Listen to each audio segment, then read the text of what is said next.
Voilà, il est 19 heures à l'écoute de Radio Sénégal, le journal. À la présentation de cette édition, Cheikh Diop, les titres de ce journal. Les experts d'Afrique de l'Ouest sur les moyens de transport et le commerce saluent le partenariat public-privé noté dans la promotion des infrastructures au Sénégal. Ces experts réfléchissent sur comment améliorer les échanges commerciaux à travers les infrastructures de qualité. Une réunion se tient à Dakar sous la houlette de la Commission économique des Nations Unies pour l'Afrique. Les réseaux parlementaires sur la population et le développement de 46 pays à Dakar à partir de ce vendredi. Au menu, la dividende démographique et le développement de l'Afrique. Les parlementaires sénégalais qui accueillent cette conférence internationale ont fait le point des préparatifs ce matin. On connaît les lauréats de la 13e édition du gala de la Fondation Abdou Diouf Sport et Vertu. Un athlète sud-africain a décroché le prix d'excellence. La cérémonie est prévue le 17 décembre à Daniel Sorano. Les détails dans le journal des sports de Cheikh Tidiane Ndiaye. Le dossier politique et la revue de presse d'Arona Diouf mettront fin à ce journal. Bienvenue à tous. Le Sénégal, un exemple dans la promotion des infrastructures avec l'appui du secteur privé. Une réunion adopte des experts d'Afrique de l'Ouest sur les moyens de transport et le commerce en Afrique. Salue ce partenariat public-privé. Une rencontre initiée par la CIA. C'est la Commission économique des Nations Unies pour l'Afrique qui passe au peigne fin les obstacles à l'amélioration des échanges commerciaux. La rencontre dure 2 jours. C'est un compte rendu signé Djamila Koli. L'Afrique de l'Ouest n'enregistre qu'une densité de 2,8 km par kilomètre carré de réseau routier, ce qui est bien en deçà de la moyenne africaine qui est de 7,6. Même constat pour le transport ferroviaire et maritime, d'où le besoin pour la Commission économique des Nations Unies pour l'Afrique d'amener le groupe des experts en moyens de transport à se pencher sur l'évolution des infrastructures, les voies et moyens à prendre pour leur interconnexion en vue de promouvoir les échanges communautaires que la CEDEAO veut porter de 2% à 40% en 2030. Le directeur du bureau sous-régional de la CEA, Dimitri Sanga. Si on ambitionne de pouvoir exporter à l'extérieur ou à l'intérieur de la sous-région ou à l'extérieur de la sous-région, il faut aussi qu'on puisse avoir des interconnexions entre les routes de dessert avec les routes maritimes. Il faut qu'on les amène vers les ports. Le Sénégal, un exemple dans la promotion des infrastructures. Au-delà de cette timidité globale du secteur privé dans le financement des infrastructures, certains pays de la sous-région ont commencé à donner un signal très fort en matière de promotion de financement des infrastructures. C'est le cas en Côte d'Ivoire et au Sénégal. Toutefois, le directeur contrôle interne à la Direction générale du plan et des politiques économiques revient sur les obstacles à la facilitation des échanges. Amadou Siré Touré. Le manque de liaisons routières et ferroviaires intégrées signifie que les ports ouest-africains sont souvent mal équipés pour accueillir les conteneurs. Il en résulte que l'adoption du commerce conteneurisé n'est souvent que superficielle. Malgré l'existence d'une douzaine de grands ports maritimes, aucun ne fait partie des 70 plus grands ports du monde. Au-delà de l'interconnexion des infrastructures de l'Afrique de l'Ouest, les experts vont durant 2 jours se pencher sur le financement du secteur privé pour la construction de moyens de transport aux fins de développer le commerce entre les pays du continent africain. Un compte rendu de Djamila Koli, 132 millions de francs CFA pour guider les cadres du ministère de l'économie, des finances et du plan afin qu'ils puissent mener les réformes dont le Sénégal a besoin pour son émergence.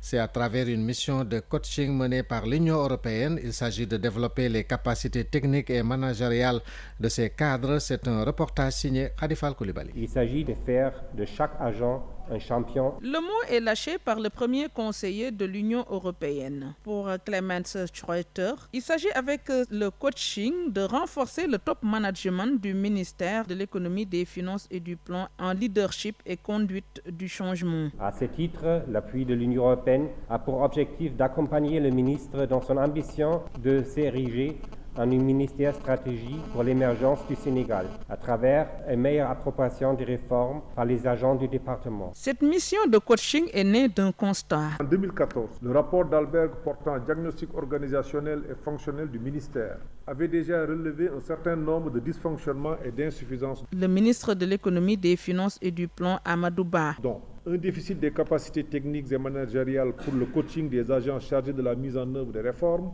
une résistance au changement dans la conduite des réformes préconisées. Financé à hauteur de 132 millions de francs CFA, il s'agit d'accompagner les agents du ministère pour faire émerger leur potentialité. Amadouba.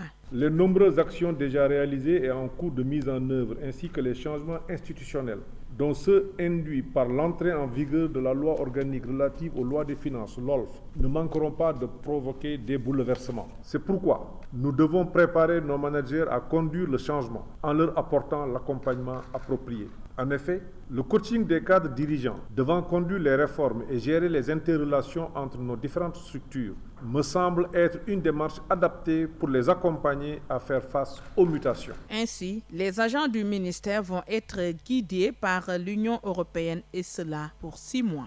Khadifal Koulibaly, Dakar va accueillir à partir de ce vendredi la conférence internationale des réseaux de parlementaires en population et développement. Les parlementaires sénégalais préparent la rencontre. Ils ont fait face à la presse pour faire le point sur les préparatifs de cette grande conférence.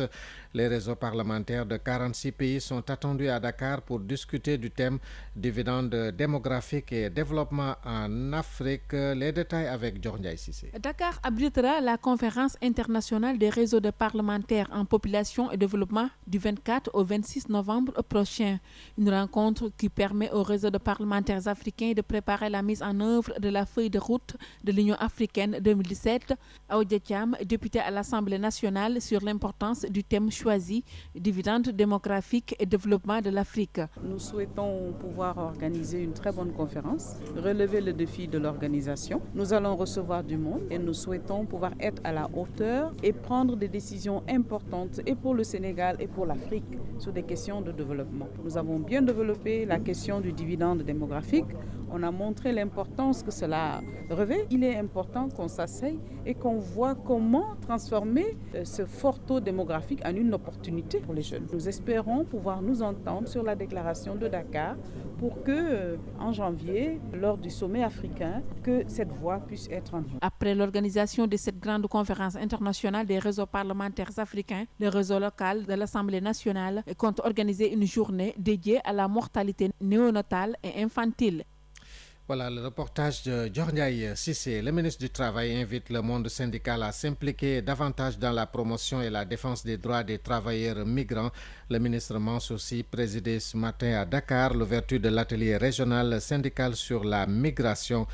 Compte rendu Jean-Baptiste Boukopsade. De nos jours, le travail est le facteur le plus dominant dans le phénomène de la migration, d'où la question de la représentante de la Fondation Frédéric Ebert à Dakar, Annette Loman. Mais quel travail, dans quelles conditions? Et le chargé du programme Migration et Développement Med Africa à Caritas Sénégal, Mamadou Mignan Diouf, de répondre. Droit à la sécurité sociale, droit à la retraite, droit à des congés, droit à des salaires, droit à la protection. L'ensemble de ces droits sont aussi des droits qui sont revenus aux migrants et à sa famille. Le ministre du Travail a quant à lui demandé aux syndicalistes d'être les défenseurs des travailleurs migrants. Mansour Sy. Les défis migratoires nous interpellent tous, État, employeurs comme travailleurs. Chacun a un rôle majeur à jouer en termes de conscientisation des populations touchées, y compris les travailleurs, de mesures préventives et efficaces à mettre en œuvre pour limiter les conséquences malheureuses du phénomène. À ce titre, les syndicats de travailleurs, évidemment, peuvent grandement contribuer en termes de stratégie d'action à la promotion et à la défense des droits des travailleurs migrants, souvent victimes d'abus et de violations de leurs droits sociaux, notamment dans les pays de destination. Tous les orateurs sont unanimes que la question migratoire est une question complexe qui intègre une dimension politique, économique, juridique, sociale et culturelle. Vous suivez les informations sur la RTS, il est 19h09 sur Radio Sénégal. Suite à l'assassinat de Mme Fatoumata Marta Ndiaye, 5e vice-présidente du Conseil économique, social et environnemental, l'Alliance pour la République, dans un communiqué, salue la mémoire de cette militante engagée et dévouée. L'APR appelle les autorités à prendre toutes les mesures idoines pour condamner avec la plus grande sévérité les coupables de telles abominations. Dans un communiqué, l'APR dit soutenir le président de la République pour les décisions annoncées visant à renforcer la sécurité des citoyens, à durcir sur les peines encourues par les auteurs de tels actes. Le parti, l'APR, approuve et félicite la décision prise par le président Macky Sall d'annuler purement et simplement toutes les festivités dans le cadre de la célébration de l'anniversaire du parti le 1er décembre 2016. Après ce meurtre, le président Macky Sall a annoncé donc un durcissement de la loi contre les auteurs de meurtre, une loi qui pourrait cependant avoir des limites, et pour l'instituer, le chef de l'État doit saisir l'Assemblée nationale. Les détails avec Demba Diaw. Le professeur de droit pénal à l'université Cheikh Anta Diop de Dakar estime que le vote d'une loi peut bien permettre de corser les peines contre les meurtriers. Iba Barry Camara salue l'idée du chef de l'État Macky Sall. Par rapport justement aux solutions qu'il faudrait envisager, c'est vrai que le président de la République en a parlé, en promettant donc d'aggraver éventuellement donc les peines en cas de commission de certaines infractions. Par rapport aux modalités, c'est très faisable. Il suffit simplement, donc à l'occasion des sessions de l'Assemblée, justement de revoir certaines configurations donc de certaines peines pour les appeler dans le sens de leur aggravation. Toutefois, le pénaliste milite pour des peines alternatives. Parce que moi je considère que quand on sait que généralement ceux-là qui s'adonnent dernièrement à de tels méfaits, en vérité, ne sont pas des récidivistes. Donc ce sont des personnes généralement qui pour la première fois commettent en fait ces crimes-là odieux. Il faudrait effectivement procéder à leur humanisation. Je crois savoir qu'il faut, dans le cadre donc, de la prison, réfléchir justement à des sanctions alternatives, à des peines alternatives. Introduire les délinquants dans les daras, mais également à leur faire travail, à cultiver même la terre. Il ne s'agit pas seulement de les faire moisir en prison le plus longtemps possible, parce que ça ne règle pas, en fait on l'a vu, la question, surtout lorsqu'on y ajoute la question donc, du surpeuplement carcéral. L'idée agitée de réinstaurer la peine de mort n'enchante guère le professeur Iba Barry Camara. Voilà le reportage de Demba Diawo. Je rappelle que le président de la République Macky Sall annonce un durcissement de la loi contre les auteurs de meurtre, une loi qui pourrait cependant avoir des limites, et pour l'instituer, le chef de l'État doit saisir l'Assemblée nationale. La mort tragique de Fatoumata Makhtar Ndiaye remet sur le tapis le fait de garder chez soi de fortes sommes d'argent. La cellule nationale de traitement des informations financières dit n'intervenir que quand il s'agit d'argent illicite. La CENTIF recommande toutefois le dépôt régulier à la banque pour éviter les cambriolages. Son président Waly Ndour est joint par Mamadou Thior. La somme d'argent que détenait la dame n'était pas d'origine illicite. C'était de l'argent légalement acquis. Dans de pareils cas, il est souhaitable, c'est la recommandation souvent faite par la Banque centrale, de ne pas garder ces sommes d'argent par devers soi. Les risques sont énormes. De vol, d'incendie, un liquide se verse sur les billets de banque. Vous pouvez les perdre, vous pouvez les détériorer.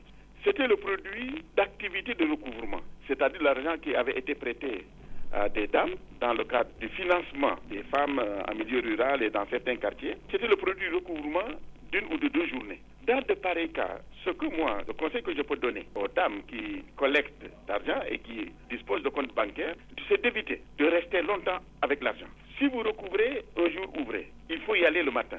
L'après-midi, avant que les banques ne ferment, vous allez verser le produit de la journée considérée. Évitez de travailler le vendredi ou le samedi, parce que vous risquez d'avoir à garder par devers vous une somme d'argent importante pendant 24 heures, 48 heures ou 72 heures. Il faut y aller à des moments et arrêter l'opération au moment opportun qui vous permet de faire le reversement à la banque avant la fermeture des guichets au niveau des banques. Vous, en tant que CENTIF, vous intervenez quand l'origine de l'argent est illicite. Comment vous vous y prenez? Vous détournez de l'argent public ou de l'argent qui appartient à une société privée. Vous la détenez par devers vous, ou bien vous tentez d'acheter un bien immobilier avec ou un véhicule avec. Vous tentez de déposer à la banque. Tout ça, c'est du blanchiment. Notre mission, c'est de lutter contre le blanchiment d'argent et le financement du terrorisme. Lorsque, dans le cadre de l'exécution d'une transaction quelconque, des personnes désignées nommément par la loi rencontrent des opérations qui leur paraissent relever d'actions constituées de produits d'origine illicite, l'information est portée à notre attention. Et nous avons la possibilité de mener des investigations en rapport avec d'autres acteurs nationaux.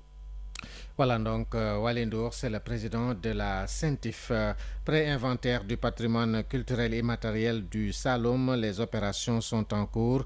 Elles sont menées par une mission de la division du patrimoine culturel qui signale une urgence. Une partie du patrimoine risque de disparaître.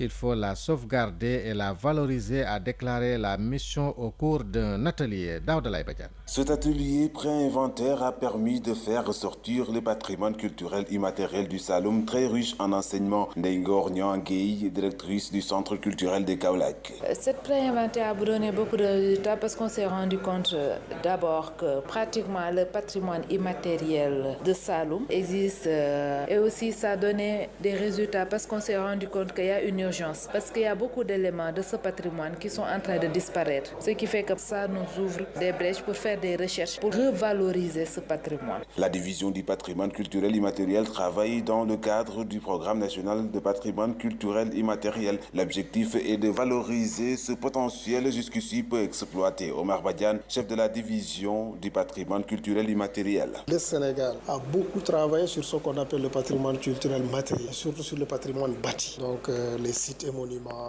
les tatas, disons les bâtisses coloniales. Donc c'est cette histoire-là qui a été documentée. Et on a très peu travaillé sur le patrimoine culturel immatériel, c'est-à-dire les expressions culturelles même de nos communautés, de nos terroirs, de nos peuples. Aujourd'hui, avec la Convention 2003 de l'UNESCO, qui est donc la Convention de sauvegarde du patrimoine culturel immatériel, les pays sont invités à travailler davantage à ce rééquilibrage-là. C'est de travailler aussi quand même à montrer nos richesses, c'est-à-dire ce que nos peuples eux-mêmes ont produit, c'est-à-dire quand même vraiment à ne pas concentrer toute notre action sur ce que je peux appeler en tout cas vraiment les accidents d'histoire. Après cette série de pré-inventaires, on passera en 2017 à un inventaire national du patrimoine culturel immatériel. Le ministère de la Culture se projette de renforcer les acquis du patrimoine culturel immatériel déjà existant. Daouda Laye-Badiane, Kaolack, Radio Sénégal. Daouda Laye-Badiane, merci. Sans transition, l'actualité internationale au Tchad, journée ville morte bien respectée dans le pays de 6h du matin à 16h ce mardi.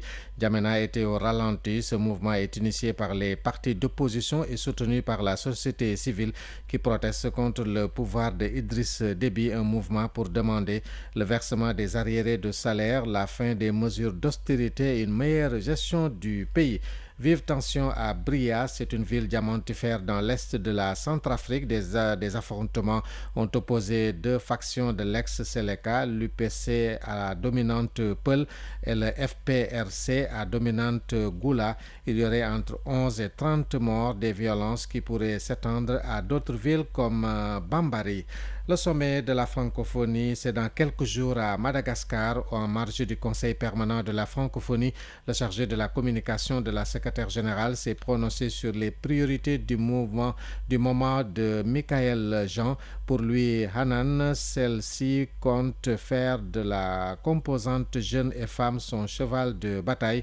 12 incubateurs vont être déployés pour accompagner ces deux composantes dans l'entrepreneuriat. Lui, Hanan, s'est aussi prononcé sur les crises dans l'espace francophone. Ces propos sont recueillis par notre envoyé spécial Yolande Ndiaye. On a déjà identifié 12 pays dans lesquels on va vouloir instaurer des incubateurs qui vont justement aider à l'accompagnement de l'entrepreneuriat, notamment des jeunes et des femmes. L'idée est vraiment de faire un très très bon état des lieux pour ne pas aller trop rapidement pour s'apercevoir par la suite qu'il y a des ajustements à apporter. On a ouvert un premier incubateur ici à Madagascar qui s'appelle Incubon et on va continuer dans la seconde moitié du mandat de la secrétaire générale à déployer ces incubateurs dans l'espace francophone, notamment dans 12 pays. C'est une stratégie qui s'inscrit dans le long terme. Il est important de faire un bon état des lieux dans les 12 pays qui sont ciblés par le dispositif pour ensuite pouvoir aller de l'avant. Le sommet de Dakar, évidemment, avait mis dans le cadre de feuille de route et également la stratégie jeunesse. La secrétaire générale a voulu vraiment faire de la jeunesse un point marquant de son mandat et c'est ce qu'elle fait. Que ce soit par le biais de la campagne Libre Ensemble qu'on a lancée, où on a déjà touché plus de 3 millions d'internautes, une journée entière qui sera consacrée à la jeunesse. Je soulignerai que pour la première fois, il a été décidé qu'au sommet, des jeunes délégués seront inclus au sein des délégations et prendront part aux travaux du sommet. Et ça montre à quel point la secrétaire générale tient à ce que les jeunes ne soient pas un alibi, mais soient vraiment des joueurs inclus, que ce soit des joueurs actifs au sein de l'espace francophone. Voilà donc le chargé de la communication de la secrétaire générale de la francophonie, interrogé par notre envoyé spécial Yolande Ndiaye. Le nouveau président des États-Unis ne va plus poursuivre son ex-rival Hillary Clinton dans l'affaire des mails privés. C'est un de ses conseillers qui l'a dit ce matin sur une télévision américaine. Donald Trump avait promis durant sa campagne électorale de nommer un procureur spécial pour ouvrir le dossier. Le milliardaire n'excluait pas de mettre Hillary Clinton en prison. Les poursuites contre la fondation Clinton sont également abandonnées.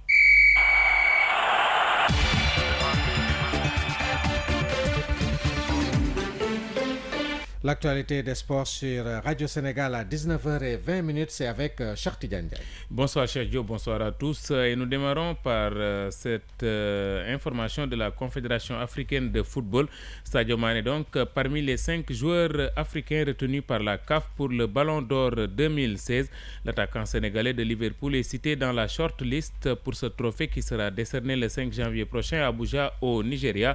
Sadio Mané est aux côtés du meilleur footballeur africain 2015, Pierre-Emerick Aubameyang du Gabon, des Algériens de Leicester en Angleterre, Islam Slimani et Riyad Mahrez, et de l'Égyptien de l'AS Rome, Mohamed Salah. La CAF a rendu public donc cette shortlist aujourd'hui même. L'athlète sud-africain Waede van Niekerk, prix d'excellence de la Fondation Abdou Diouf Sport Vertu. Le sprinter sud-africain est champion olympique et recordman du monde du 400 mètres. Le prix d'honneur est allé au taekwondiste ivoirien Cheikh Salah Cissé, champion olympique, et le prix spécial à Isabelle Sambou, porte-drapeau de la délégation sénégalaise aux Jeux olympiques de Rio. La 13e édition du gala de cette fondation est programmée le 17 décembre au Théâtre national Daniel Sorano et les différents lauréats seront donc primés. Tida Sané. Le choix du jury se porte sur 3 grands sportifs sur le continent. Maïmouna Kane, présidente de la Fondation Abdou Diouf Sport Vert. Le Sud-Africain Waede van Niekerk, qui est un sprinter qui a pulvérisé pratiquement tous les records au niveau du 100 mètres, du 200 mètres, 300 mètres et 400 mètres. Il recevra le prix d'excellence. Cette année, le prix d'honneur est allé à un Ivoirien qui est taekwondiste, qui s'appelle Chérif Salah Cissé, junior, médaille d'or, plus de 80 kilos, et le premier Ivoirien qui se voit décerner une médaille aux Jeux olympiques de Rio. Nous avons décerné le prix d'encouragement à un Nigérien. Il s'appelle Abdul Razak Issoufou Alpaga. Ce taekwondiste aussi a eu un parcours remarquable, aussi bien aux Jeux africains qu'à Rio, où il a été finaliste en décrochant la médaille d'argent. Le Sénégal ne sera pas en reste. La petite catégorie recevra le prix d'encouragement et la championne en lutte Isabelle Sambou le prix spécial. Isabelle Sambou est une lutteuse qui a obtenu 9 fois la médaille d'or du championnat d'Afrique, qui pratiquement est en fin de carrière. Des anciennes gloires seront également primées. Jean Gomis, c'est dans ce cadre qu'il a été primé. Nous avons également primé un journaliste, Majib Sen. C'est pour promouvoir les valeurs telles que la discipline, le fair play dans le sport que la Fondation Abdou Diouf Sport Vertu organise depuis 1991 le gala. Le gala qui est donc programmé le 17 décembre au Théâtre national Daniel Sorano. Nous parlons de football avec la Ligue professionnelle, la 3e journée des matchs qui ont démarré donc depuis 15h. L'US Gorée qui a donc fait match nul contre l'AS Douane, 1 but partout, et peut-être la surprise de cet après-midi, l'équipe de Niary Tally qui mène devant le Casa Sport qui était leader 3-0. Il reste quelques 5 minutes à jouer au stade de Demba Diop. Génération Foot Jaraaf, 1 but partout. Jambar a battu l'US Ouakam 2-1. Teungueth FC a battu Mbour Petite Côte 3-0. Ndiambour Linguère 0 but partout. Stade de Mbour, Guédiawaye Football Club a démarré il y a quelques minutes au stade Caroline Faye de Mbour, et puis en Ligue 2 également la 3e journée avec 5 résultats. Duc KR Foot 1 but partout. Africa Promo Foot Yego 0-0. Diamono de Fatick Dakar Sacré-Cœur 2 buts partout. Ndar Ndarguej a battu Mbarguej de Kébémer 2-1. Et puis l'Olympique de Ngor est allé battre l'Etix sur le score d'1-0. Nous terminons, Cheikh Diop, par l'Europe avec déjà la Ligue européenne des champions. 8 matchs qui vont démarrer à 19h45. CSK Moscou, Bayer Leverkusen, Dortmund, Legia Varsovie, Leicester City, Club Brugge, Monaco, Tottenham, Séville contre Juventus et le Sporting Club du Portugal qui va jouer contre le Real Madrid. Notez que Benzema est remplaçant. Et puis, autre information, Serge Aurier du PSG qui est indésirable en Angleterre. Il ne pourra pas jouer demain contre Arsenal. Serge Aurier s'est vu retirer son visa par les autorités britanniques en raison d'une récente condamnation pour laquelle le joueur avait interjeté appel. Le club parisien a souligné que le joueur ayant fait appel de la décision de justice, il reste donc présumé innocent. Serge Aurier a été condamné à 2 mois ferme, mais il avait interjeté appel le 30 septembre dernier. Une mauvaise nouvelle pour le Paris Saint-Germain. Bien sûr, puisqu'il reste quand même un des titulaires de l'équipe parisienne. Voilà, c'est bien dit, Cheikh Tidiane Ndiaye. À présent, le dossier politique du mardi qui s'intéresse à la proposition du gouvernement de porter l'âge de la retraite des hauts magistrats de 65 à 68 ans. Une véritable passe d'armes a eu lieu entre l'exécutif et le judiciaire sur la question. L'Union des magistrats du Sénégal rejette une partie du projet de loi organique adopté le 2 novembre dernier en Conseil des ministres, notamment sur l'organisation de la Cour suprême. Le garde des Sceaux, ministre de la Justice, y voit pourtant des avancées pour l'ensemble de la magistrature. Le dossier politique signé Demba Diaw. Depuis quelques jours, on assiste à un véritable dialogue de sourds entre l'UMS, l'Union des magistrats sénégalais, dirigée par Magatte Diop, et le ministre de la Justice, Sidiki Kaba. Mais l'expression de la parole publique des magistrats est assurée par l'UMS. Il y a eu des propos que nous avons entendus, d'autres personnes, ça les engage. Sur la Cour suprême, il y a une focalisation, que l'on disait l'article 26. Non, on se retrouve, mais maintenant c'est la parole du ministre qui n'est pas conforme, qui ne reflète pas ce qui est dans le projet qu'on a reçu. L'UMS, le bras armé des magistrats sénégalais, plaide pour de larges concertations. Elle rejette cette réforme qui visait dans un premier temps le premier président et le procureur général de la Cour suprême, Magatte Diop, président de l'UMS. Mais on ne peut pas quand même la changer comme ça. C'est-à-dire qu'il faut qu'il y ait une concertation plus large, impliquant tous les acteurs, parce que c'est ça qui crée moins de problèmes, moins de frustration, et c'est ça qui permet aux gens de se retrouver. Tout ce qui se dit doit être discuté entre les différents acteurs. Pour moi, c'est la meilleure conduite. À en croire le ministre de la Justice, le projet de loi en question participe au renforcement de l'indépendance de la magistrature, la consolidation de l'état de droit, entre autres. Sidiki Kaba affirme que la proposition ne vise pas 2 personnes. Les magistrats qui auront 65 ans, s'il est premier président de la Cour suprême, s'il est procureur général près la Cour suprême, s'il est président de chambre, la limite d'âge est fixée à 68 ans. Il en est de même en ce qui concerne le premier président de la Cour d'appel et le procureur général près la Cour suprême. Ça nous permet de garder les magistrats de haut niveau que nous en avons déjà perdus, qui sont partis à la retraite, pas moins de 30. C'est une mesure générale et elle est impersonnelle parce qu'elle ne vise pas une personne. La preuve, il n'y a pas moins de 18 personnes qui sont concernées par cette mesure. On se trompe, on a préjugé, on n'a pas lu réellement les textes qui vont être débattus devant les députés. Oui, c'est une bonne chose selon le président de l'Union des magistrats sénégalais. Cependant, Magatte Diop ne veut pas qu'il y ait 2 catégories de magistrats. Parce que les jeunes aussi disent qu'eux aussi, mais ils veulent accéder au poste. On ne peut pas prolonger pour les chefs de cour ou les présidents de chambre et laisser les jeunes en rade ou ceux qui n'ont pas occupé ce poste en rade. Il ne faut pas qu'il y ait une division, il ne faut pas qu'il y ait une rupture de l'égalité entre les magistrats. Face au blocage supposé au réel, Sidiki Kaba s'en remet à l'arbitrage du chef de l'État Macky Sall, président du Conseil supérieur de la magistrature. Le pouvoir judiciaire est chargé d'interpréter et d'appliquer, de faire appliquer la loi. Le pouvoir exécutif, qui est incarné par le président de la République, dans une démocratie républicaine, c'est la clé de voûte du système. Et le président de la République a l'onction du suffrage universel parce qu'il est élu démocratiquement par le peuple sénégalais. Et il définit dans un temps assez précis, qui est le temps de son mandat, la politique économique, la politique sociale. Parmi l'ensemble de cette politique-là, il y a la politique pénale. Comme il y a aussi le pouvoir législatif qui légifère et juge. De son côté, l'UMS radicalise avant d'annoncer une assemblée générale extraordinaire pour trancher la question. Magatte Diop. Puisque nous, dans le document qu'on a, on n'a pas fait état d'une quelconque durée concernant une quelconque personne, ça n'a pas été le cas. Maintenant, est-ce que dans le projet de loi sur le statut, est-ce que ça a été modifié in extremis? On va réagir, on va s'observer pour voir la conduite à tenir. Cette assemblée générale est prévue le samedi 26 novembre prochain au palais de justice Lat Dior de Dakar, précise le magistrat Biram Sen, chargé de communication de l'UMS.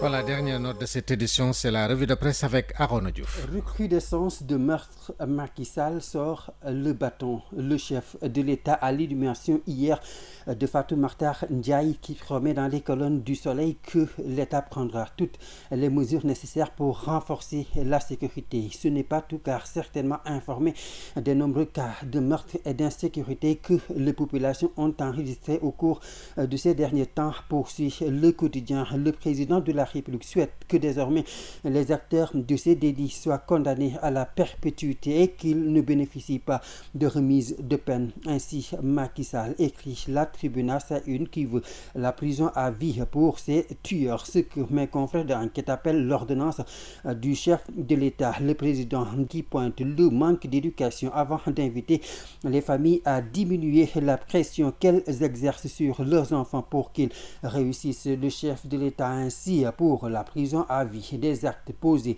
par le pouvoir en place tacle la tribune qui sont une sorte de médecin après la mort, car au lieu d'être proactif, le pouvoir a tendance, souligne Birima du journal, à être réactif. Et pourtant, notre mon confrère Bietis, l'insécurité qui prévaut actuellement a toujours été dénoncée par les citoyens. Le crime étant devenu banal, constate la tribune. Conséquence, les honnêtes gens sont devenus la cible de voyous et autres loupards au moment où les autorités se bancarisent. Le journal Le Populaire qui repose cet éternel débat sur la résurrection ou non de la peine de mort revient sur ces deux camps qui s'affrontent, deux camps que tout apparemment sépare. D'un côté la masse populaire et une large part des religieux qui prônent la loi du talion légalisée, c'est-à-dire la peine de mort. D'un autre côté, il y a, souligne Samba Alar, les costumes cravatés du gouvernement et autres droits de l'homme qui ne veulent pas entendre parler de peine capitale. Mais confrères du Populaire qui indique dès lors savoir à quoi s'en tenir, de rappeler alors aux autorités de la République d'assurer alors très bien